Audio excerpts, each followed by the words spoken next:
The upcoming CCR new launch could be selling at RCR prices. Is this an undervalued deal or trap? Hi, it's Kaizer here. The reason why I want to do this video is because something fancy yet sophisticated has caught my attention. An upcoming CCR new launch, One Marina Garden. Just a stone throw away from Garden by the Bays and Marina Bay Sand. It is going to be an integrated mixed-use development directly linked to Marina South MRT. But wait!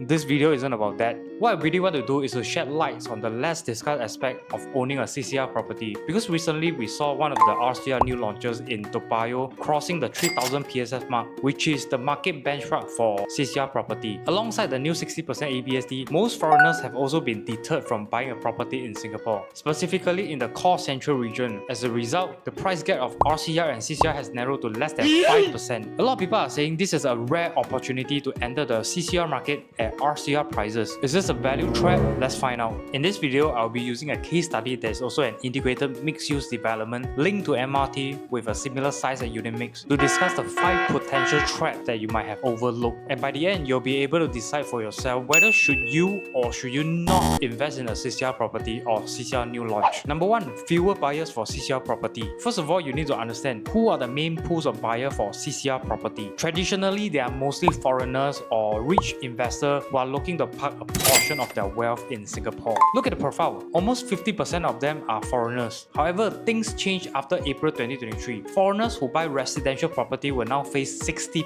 ABSD. Following that cooling measure announcement, we can see that CCR price index went on a decline. I want you to ignore this portion because this portion was the launch of Watten House in District 10, which did amazingly well and artificially pulled out the price index. Also look at the bars, which represent the transaction volume. We can see that the pink line represents the OCR and the yellow line represents RCR were going on an uptrend. People were buying properties in both the outskirts and city fringe area, whereas for CCR, the transaction volume remains relatively low. There was even a slight drop after the cooling measure announcement. Why? Let me give you an example. Say if you are a foreigner, you want to buy a $2 million property. On top of the normal buyer stamp duty, you will have to pay a 60% ABSD of $1.2 million.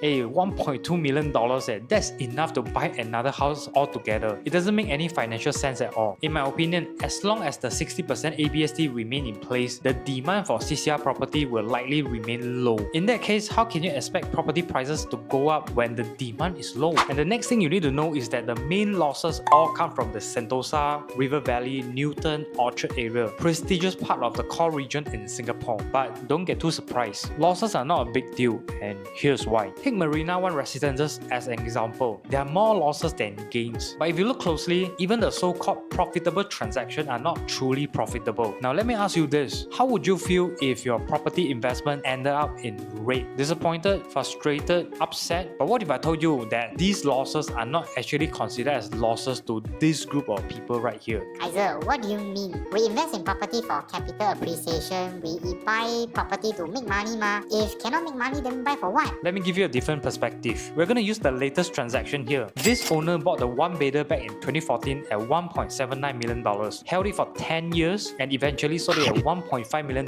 early this year. He made a loss close to $300,000. Now, normal people like you and me buy a property and end up losing so much money. For sure, we are going to feel frustrated and upset about it, right? But like what I mentioned, foreigners are the main buyer demographic in the CCR properties. They only fancy properties in the core central region. I know a lot of you are saying rich foreigners are mostly from Indonesia and China. So let's assume this buyer is a rich Indonesian. Back in 2014, the currency exchange rate for SGD to Rupiah was 1:9172. The $1.79 million property purchase would equate to 16.4 billion Rupiah. Fast forward to 2025, the currency exchange rate for Sing dollar to Rupiah is 1:12128. The same property that was sold for $1.5 million, which would translate to 18.2 billion Rupiah. As you can see, not only did he get back his initial capital, on top of that, he still made a profit of 2.2 billion Rupiah after 10 years of holding. Even if today, the currency exchange rate did not fluctuate, it stays the same as 10 years ago, and the buyer indeed made a $300,000 loss. We take $300,000 divided by 10, that's $30,000 per year. Now, to a rich foreigner for just $30,000 per year. You get to own a piece of property and enjoy a stay in the heart of Singapore for 10 years. So now you tell me, is this even a loss? Well, there's no right or wrong when it comes to making a loss, just different perspective.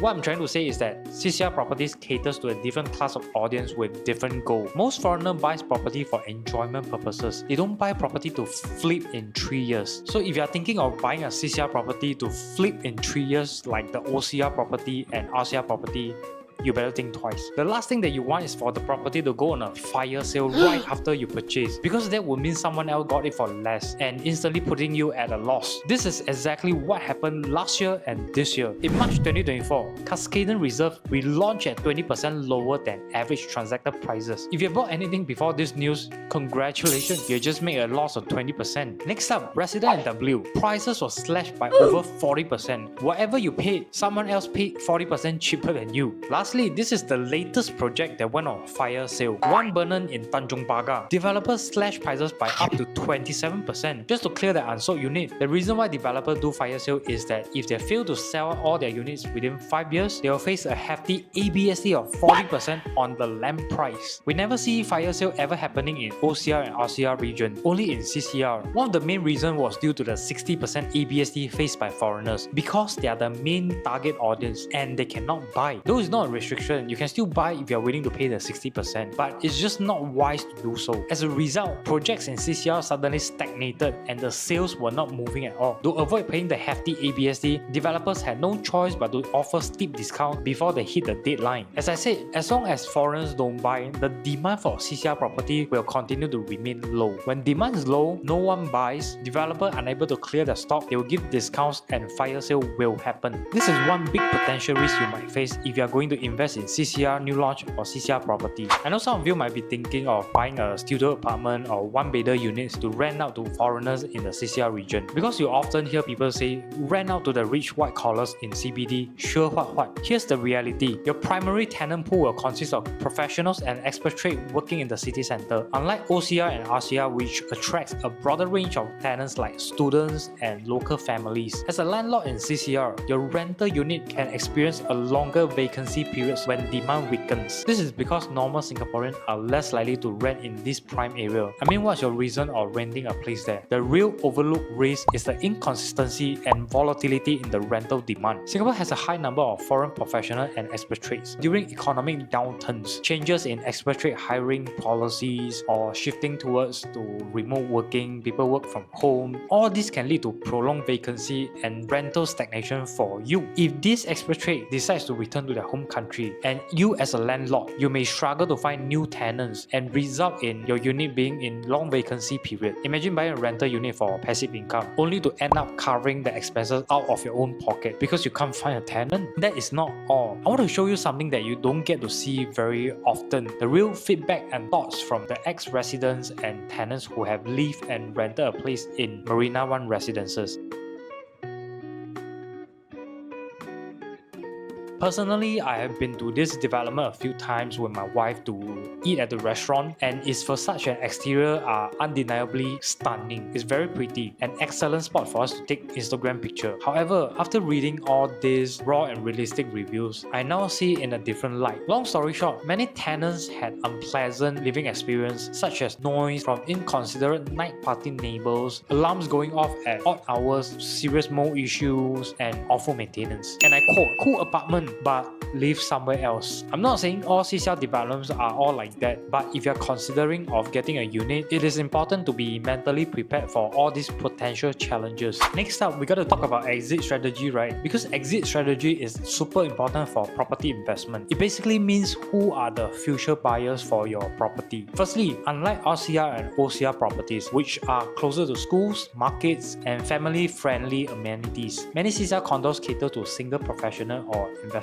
For normal Singaporean household with kids, practicality and convenience are our top priority when buying a property. It needs to be near schools, supermarkets, food courts, easy access to work. Without this essential, it will be a deal breaker for us. And there's something else that you might not be aware of, the ghost town effect. The ghost town effect is pretty self-explanatory. It means a building or city that got no people lah. Take a look at this footage. This was captured when me and my wife visited a restaurant at Marina One residences. After our meal, we took a stroll and what we saw was truly shocking. This was on a Saturday, yet as you can see, about 80% of the shops were closed, and it's not even a holiday. You can see even a well-known fast food joint is not open. Mind you, this is an integrated development designed to offer the resident with greater convenience. But on a Saturday, almost nothing will open. Imagine being a resident here, it's the weekend, and your family is hungry, and you head down to the basement for food, only to find that every option is closed. So where's the convenience that was promised at the beginning? Likewise, when you're trying to exit, the potential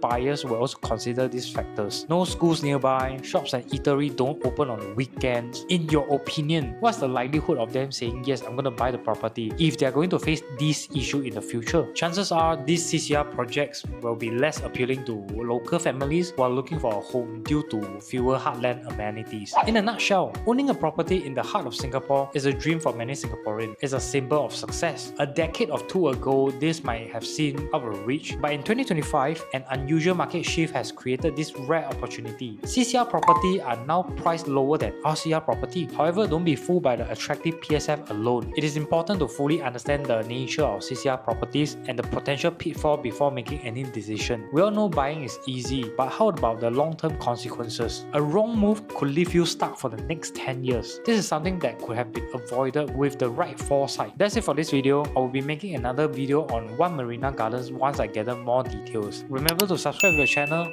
like the video and share to your friends. It means a lot to me. Thanks for watching. See you in the next one.